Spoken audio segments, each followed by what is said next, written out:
So it's not lots of seating, but usually it has been sort of we're very long out. And then measure in the room called microphones.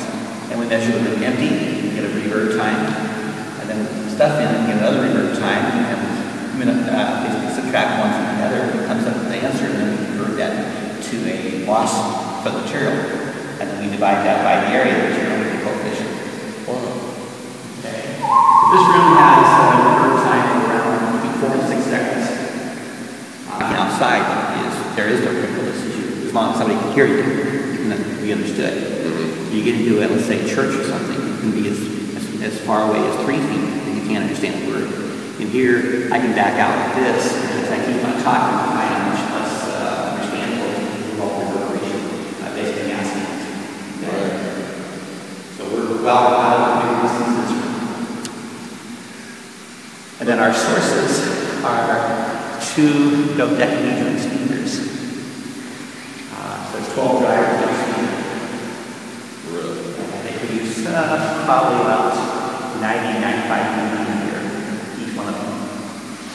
And they're capable of handling, well, I'm pumping 1,500 watts in each one. Wow. And still, I saw a speaker like that not too long ago on TV. I can't remember where it was. Yeah, they're normally, if you buy them at places that sell them, or at places like BK and stuff sell them. They were checking the acoustics at Stonehenge. Right. And that's what that. What type of microphones? Earthworks. Earthworks, okay. Yeah. They look. For the dollar, they're the best thing out there. Yeah, they look familiar. But they're about $800 a piece now. Move that in our facility, 34. Huh? What are the walls? The walls are made out of yes, concrete board like this for the inside of the shower. So it's set of chipboard. Chipboard's too soft. So these are made out of basically concrete boards. There's 6 layers on each wall. Really? Yeah. So the walls, all these walls are about this thick. You see here where the floor is. This is all one wall. Connected all around this way. And then the walls of the other chamber adjoining are about 1.5 to 2 foot thick of concrete. Our floating ceiling and isolated walls. So this is why I tell people when they do their own home studios, find yourself a fairly good sized room and then start isolating. Yeah, because I designed studios and I have been for 30 years now. And it's just, it's pretty hard to find a place like that unless you really put some money into it. And it costs money to do it. This half goes all the way over the other side. This half goes to this side. They both have identical control systems. So in case something happened with a couple cabinets, you never go in. Down into the room, the tiles have back here. I want you to imagine when you first got here, there was no ceiling like this. This was in the middle of the room. So whatever you see on this side going in that direction was exactly the same going in that direction. So we're going to go in here and see what it looks like. This is still pretty much original.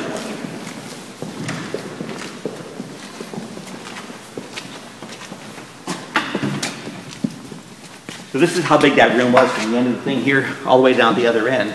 That wall is identical on where that cut opening is. Mm-hmm. That opening. Yeah. That's that wall down there at the other end. And this is what it looked like when we got here. There was a doorway in there, which didn't have a door, and then we had to fill in that hole where the door was. And then we had to cut a 12 foot by 10 foot hole in that concrete wall. And that took about 4 days to do. Okay. Yeah. About $7,000 too, if I remember right. Wow. And then the ceiling, what you see here in the ceiling is exactly what the other side looked like. So we had to take all this out, including all the ducting and stuff like that. And then got it, and then, paint it and clean it and stuff. Floors were all like this, where they were all hollow, and you could just fall right down through any of these 30 feet down. No kidding. So all the cables came up through the bottom, in the cabinets and stuff.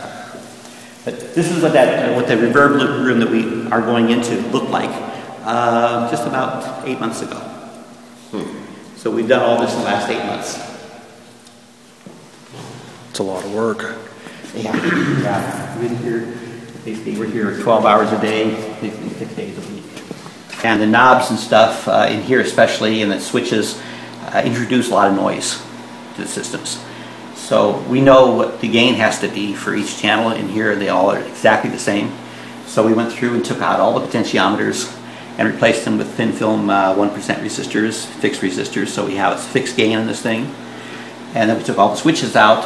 They may have some lights on and stuff, but they're all bypassed with wires soldered.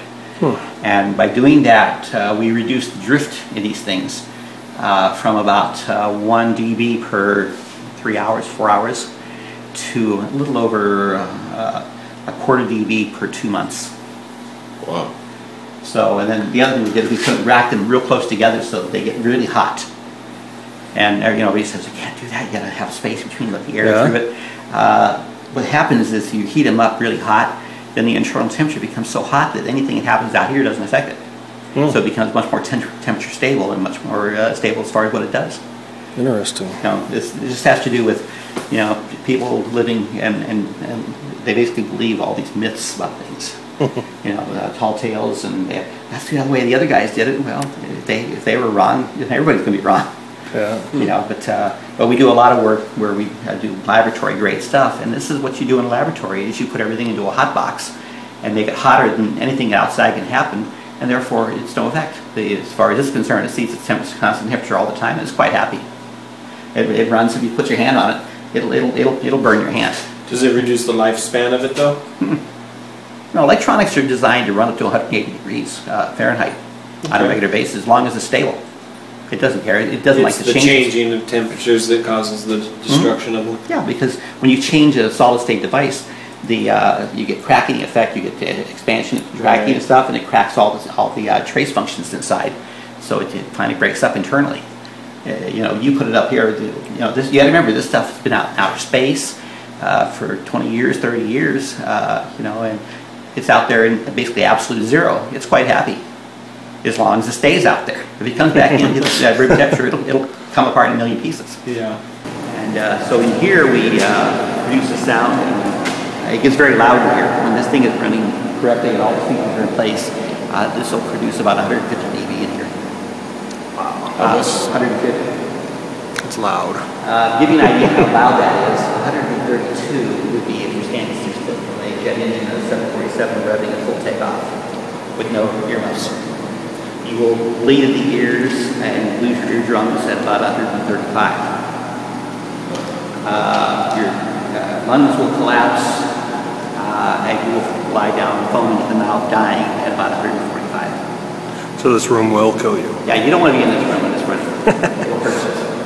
This is a scattering device, like studios and stuff, for putting on the walls so the sound doesn't reflect off the walls.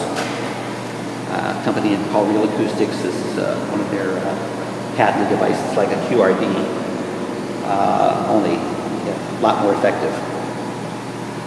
So, you know, if you guys are building a studio, this will be on your rear wall probably to make sure you don't get reflections off the rear wall.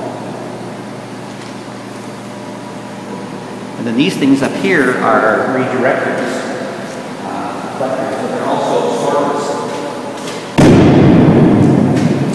Okay, that's the frequency this particular unit absorbs in this room.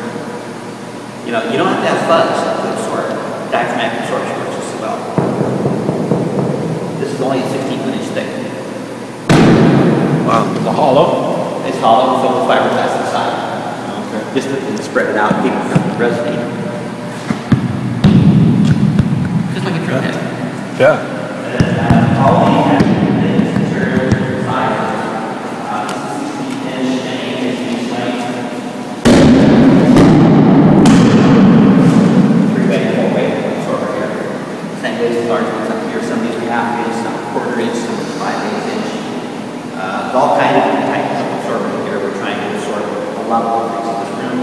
When we first got in here, all the stuff in here had a reverse time at 32 and a half seconds. So you can make a sound 32 seconds later, it's still be going.